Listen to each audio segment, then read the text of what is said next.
안녕하세요, 혼술이사입니다. 오늘은 중고등학생들을 대상으로 어떻게 하면 내신을 잘 받을 수 있을 것인가에 대해서 좀 얘기를 하려고 합니다.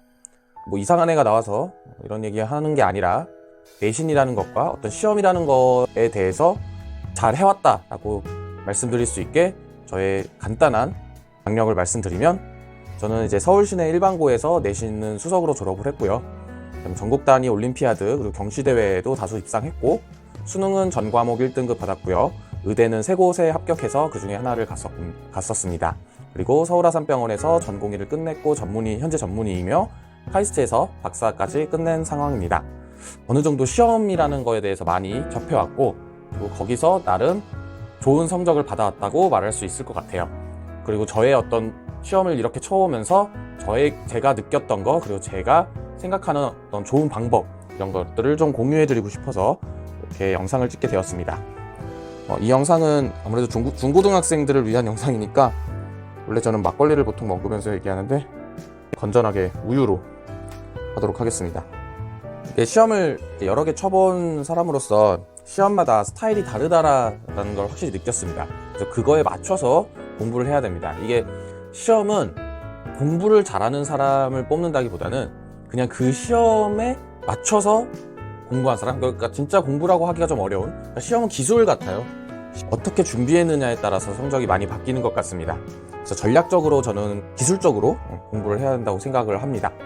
지금 오늘 말씀드릴 건 내신에 대한 얘기고, 반응이 괜찮으면 다른 시험도 한번 공유를 해보도록 하겠습니다. 이게 내신이라는 거는 특징이 출제자가 누군지 알죠. 출제자가 선생님이고, 알고 있는 선생님이고, 그 출제자도 또 자신의 시험을 누가 보는지 안다는 거예요. 그러니까 기본적으로 그 선생님이 출제를 할 때 자신의 수업을 이제 딴짓 안 하고 들어준 학생들한테 좋은 점수를 좀 받게 하고 싶어 하는 그런 마음이 있는 시험이죠. 그래서 기본적으로는 사실 내신을 잘 따기 위해서는 수업 시간에 선생님이 하는 얘기를 필기를 잘 해놓는 게 좋습니다. 하지만 수업을 놓친 경우가 있죠. 졸 수도 있고요. 저도 수업 시간에 많이 졸았던 그런 기억이 있는데, 그렇게 놓친 경우가 있더라고 하더라도 교과서 혹은 나눠준 수업 자료에 나와 있지 않은 내용을 시험에 내는 경우는 거의 없다고 보면 됩니다. 가끔 어떤 그 학교 내에 기출문제에 목숨 걸고 덤벼드는 애들이 있더라고요. 근데 그건 진짜 완벽한 삽질이고요. 기출문제는 정말 내신에서는 하나도 중요하지 않습니다. 물론 이제 사립고등학교 같은 경우는 선생님들이 바뀌지 않기 때문에 어느 정도의 흐름을 탈 수는 있을지 모르지만, 선생님들도 계속 문제를 바꾸고 있기 때문에 기출문제는 저는 별로 중요하지 않다고 생각이 듭니다. 그리고 어떤 아이들이 있었냐면, 이제 선생님이 중요했다고 했던 내용만 달달달 외워요. 서술형으로 완전 완벽하게 외워요. 근데 다른 부분을 소홀하게 봅니다. 그렇게 하면 또 점수가 안 나와요. 그래서 이런 아이들이 진짜 공부는 정말 열심히 했는데 점수가 안 나오는 이제 안타까운 케이스들이죠. 그래서 제가 생각하는 내신을 잘 보는 방법은 결국 그냥 교과서를 여러 번 읽는 겁니다. 외우는 게 아니고요. 그냥 읽어야 됩니다. 그냥 눈에 바른다라고 저는 표현하거든요. 그냥 읽으십시오. 대신 정말 하나도 중요하지 않을 것 같은 그런 글씨도 그냥 읽으세요. 그냥 눈에다가 발라놓는 겁니다.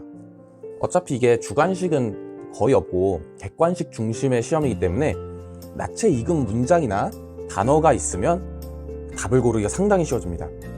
그리고 아리까리한 문제가 있으면 보통 처음에 딱 내가 생각해서 답이었던 것 같은 게 그게 정말 답일 확률이 매우 높아요. 우리가 이제 기억은 하지 못하더라도 무의식이라는 세계에 저장된 정보로 이게 뇌가 딱 반응을 한 거예요. 근데 이제 막 다시 생각을 해보니까 오히려 헷갈리는 거죠. 그래서 그렇게 뭔가 헷갈릴 때는 딱 처음에 생각했던 그것을 답으로 하시는 게 확률이 더 높습니다. 이 무의식에서 뇌가 반응을 하려면 한 번이라도 본 내용이어야 반응을 할 수 있어요. 그래서 이게 굳이 외울 필요가 전혀 없습니다. 그냥 쭉 눈에 계속 바르십시오.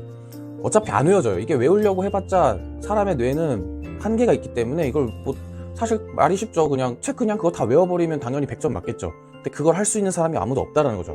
뭐 있을 수는 있지만 없다라는 거예요. 저희는 할 수 없죠. 그러니까 외울 생각 하지 말고 그냥 글자, 그냥 거기 있는 책에 있는 단어들을 그냥 눈에 바른다고 생각하고 여러 번 읽으면 내신은 무조건 됩니다. 저는 이 내신형 공부법을 스스로 이제 연역적 공부법이라고 이름을 붙여놓은 방법인데요. 모두 다 훑어놓는 거죠. 다 훑어놓으면 문제가 그 안에서 무조건 나오기 때문에 거기에 적용을 하면 됩니다. 진짜 다음 시험부터 한번 적용해 보세요. 그냥 내가 뭘 외우겠다라고 덤비는 게 아니라, 아니면 공부를 하겠다라고 덤빈다라기보다는 진짜 그냥 이 글자를, 어떤 이 책의 패턴을 그냥 눈에 발라놓는다. 눈에 바르는 거를 여러 번 하는 거죠. 저는 그냥 제가 이렇게 말씀드릴 수 있는 이유가, 제가 이 방법으로 정말 내신 1등급 그리고 내신 수석 졸업을 했기 때문에 충분히 가능하다고 생각합니다. 그리고 이 방법을 사용하기 전에 제가 중학생 때는 이 방법을 사용하지 않았는데, 그때는 그래서 내신이 막 엄청 좋지는 않았어요. 물론 보통은 중학생 때보다 고등학생 때 내신이 떨어지잖아요, 보통은. 그래서 저는 오히려 훨씬 더 올랐죠. 그 공부 방법을 바꾼 거 하나로요. 딱 한 번만 딱 믿어보시고, 내신 대비를 할 때는 그냥 눈에 바른다, 외울 생각하지 않는다, 눈에 바른다 라고만 생각하시고, 여러 번 눈에 바른다라고 생각하십시오. 자, 한 번만 믿어보고 해보시면 분명히 달라진 자신의 점수를 발견할 수 있을 겁니다. 수능에 만약에 대해서 얘기를 하게 된다면, 수능은 또 완전 다른 얘기라서 기회되면 수능도 한번 썰을 좀 풀어보도록 하겠습니다. 훌륭한 점수 받고 좋은 대학 가시길 기원합니다. 감사합니다.